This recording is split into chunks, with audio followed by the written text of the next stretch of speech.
পীরজাদা আব্বাস সিদ্দিকীর আগমনে উপচে পড়ল জনসমুদ্র। বাঁকুড়া জেলার ওন্দা থানার পুলিশশোল গ্রামে অনুষ্ঠিত ধর্মীয় জলসায় দূর দূরান্ত থেকে হাজার হাজার মানুষ ভিড় জমায় তার এক নজরে দেখার আশায়। মঞ্চে উঠতেই ভক্তদের মধ্যে উচ্ছ্বাসের ঢেউ। কেউ নারাই তাকবীর আল্লাহু আকবার ধ্বনি তুলছেন, কেউ আবার মোবাইল বন্দি করছেন সেই মুহূর্ত। ধর্মীয় আলোচনায় পীরজাদা আব্বাস সিদ্দিকী সাহেব তুলে ধরেন ন্যায়, মানবতা, সম্প্রীতির বার্তা। স্থানীয় সহ পার্শ্ববর্তী গ্রামগুলোর মানুষ মাঠের কোনা কোনা পূর্ণ করে তাদের বক্তব্য মনোযোগ সহকারে শোনেন তার। আয়োজকদের সুচিন্তিত ব্যবস্থাপনায় শান্তিপূর্ণভাবে সম্পন্ন হয় অনুষ্ঠানটি। গ্রাম জুড়ে তৈরি হয় এক উৎসবমুখর পরিবেশ।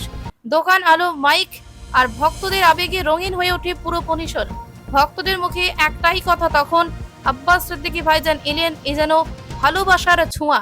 পীরজাদা আব্বাস সিদ্দিকী মঞ্চ থেকে সকল মুসলিম সম্প্রদায়কে ঐক্যবদ্ধ থাকার আহ্বান জানান।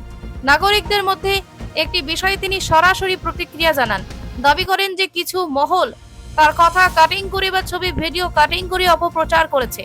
মঞ্চ থেকে তিনি চ্যালেঞ্জ ছুড়ে দিয়ে বলেন, যদি তারা প্রমাণ করতে পারে যে আব্বাস সিদ্দিকী ভুল বলেছেন, তবে আমাকে যে শাস্তি দেবেন তা মেনে নেব। মঞ্চ থেকে যেমন ধর্মীয় আলোচনা হয় এবং বিভিন্ন ইস্যু নিয়ে কেন্দ্র রাজ্য সরকার কি একযোগে আক্রমণ করেন।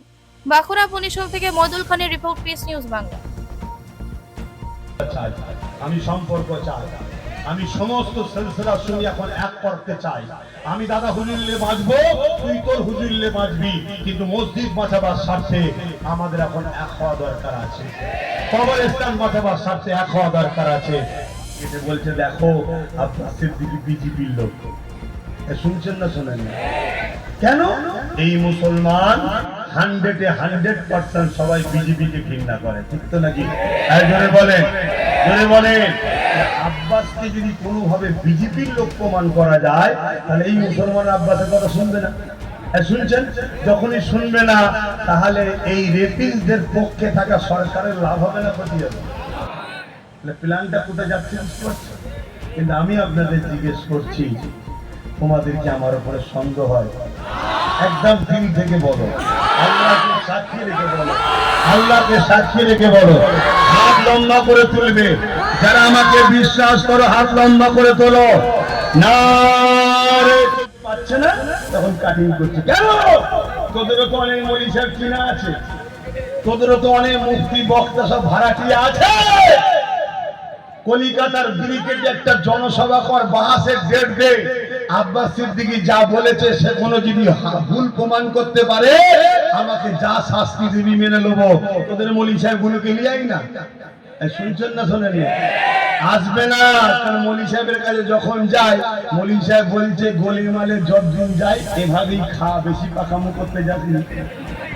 শুনছেন তো নাকি? হ্যাঁ, কেন জি কটা কথা বলেছি, একটা কথা আমার আব্বার বলিনি আর আমার দাদুর বলিনি, সব কটা কথা ইসলাম শরিয়াতের বলেছি। ইসলাম শরিয়াত কারো বাপের কথাতে চলে না, ইসলাম শরিয়াত চলে আমিন আল্লাহর কথায়। জোরে বলুন সুবহানাল্লাহ, আরো জোরে বলুন সুবহানাল্লাহ। পিস নিউজ বাংলা, সত্যের পক্ষে, শান্তির পথে।